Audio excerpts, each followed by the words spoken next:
Hi, I'm Donna Bordeaux with PYOPaccounting.com. We're CPAs who specialize in dealing with the ceramic arts industry. I want to talk to you today about the minimum experience price in your studio. What could that be? All right, when you go to the movies, what's the minimum experience price? It's the cost of the ticket. You have to at least buy the ticket to get in. You can't get a deal on that where you don't spend at least, let's say, depending on your area, $10 to $15 for a ticket. All right? If you want a budget experience and you want a cheaper price, you're going to have to go at a time when they're less busy. So you might be able to get a matinee price that's slightly cheaper. Nowadays, I don't even know if matinees are any cheaper anymore. The minimum experience price is how much you have to pay for that ticket. Now, how much is the maximum experience price? Well, doggone, I don't know. Last time I went to the movie theater, I spent $30 on tickets. I also spent $32 on drinks and popcorn. I didn't have a meal. I just had some popcorn and drinks. Yeah, I have to have the icy, right? So, give your customers the opportunity to spend more, but be okay if they spend at the minimum. Make sure that you're still getting enough pay to keep your studio operating and to pay your staff to be there.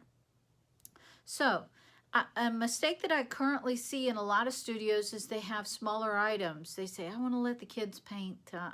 If some mom has 5 kids, they can't come in and each paint a $40 item. I get that. However, there has to be a minimum experience price.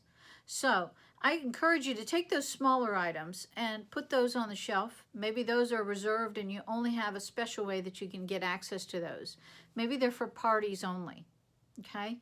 Let's make sure that every single person who comes into your studio spends at least $20 to $30. I think it's got to be the minimum. If you figure that they're there for an hour to 2 hours on average, you've got to make sure that you're getting your money's worth. You can't have a staff member be there to help and end up making $5 on a 2-hour visit to your studio. You just can't stand business that way. So make sure that you have a minimum experience price. And that's not saying that everybody who walks into your studio has to give you at least $20. I want you to have the lowest priced item so that when they pick that item, they're still going to end up paying you the $20. Maybe that's a mug, a plate. I don't care what the item is, but you have to take those little add-on items and set those aside.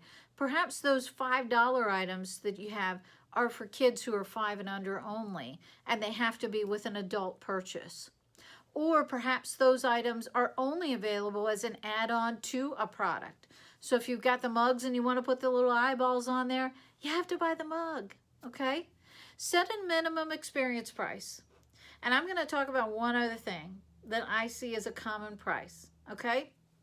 A common problem, I'm sorry.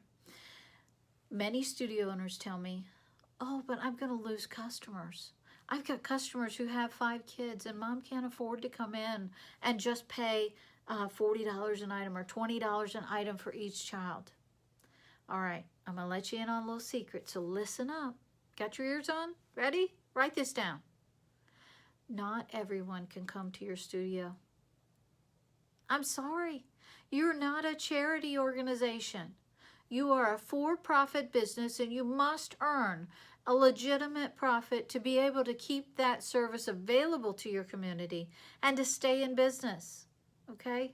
I'm an accountant. I'm not going to sugarcoat this for you. You have to make money, all right? So make sure that your studio is set up so that you can stick around to help your community have an outlet for creative events and creativity, and you want to have everybody have fun. But you can't be a charitable organization that's there for everybody. There are going to be people who cannot and should not be affordable to come to your studio, and that's okay, all right? It's okay. You really shouldn't be the charitable organization that can allow people who have $5 to spend to come to your studio. You can't afford to be that place. That's called a community center, a government-funded organization that does charitable events. You are not that studio, okay? So Your takeaway for today: set a minimum experience price today. Don't allow anything to be on the shelf that you can buy by itself that is less than that minimum experience price. I promise you, when you look at what you gain by doing this, the rewards will be immense, the revenue will go up, and it will help your studio sustain in hard times and in good times, both, okay? Do yourself a favor, set that minimum experience price, and don't forget, allow people to have the maximum experience price if they want to. Don't cheap out. Let people spend more money with you. Don't force your own budgetary constraints on your customers. Your customers have plenty of money to spend. That's why they're at your studio. Allow those who have more budgetary allowance to spend more in your studio. Encourage it. It shouldn't be the oddball transaction that somebody spends $40 or $50 in your studio. That should happen all the time. It should be the oddball characteristic when somebody spends the minimum experience price. You should be ranging in a bucket size or a basket size. You should be hitting $45 to $50 on the average sale in your studio at least. And that's going to be dependent on the area that you're in. But do set that minimum experience price today. Make sure that you have plenty of opportunity to spend more than that as well. Get those little items, tuck those on the side, keep those for parties or add-ons only, or special ways that people can access those, not as a standalone purchase. All right, I'm Donna Bordeaux with PYOP Accounting. Hope to see you and talk to you soon. Thanks.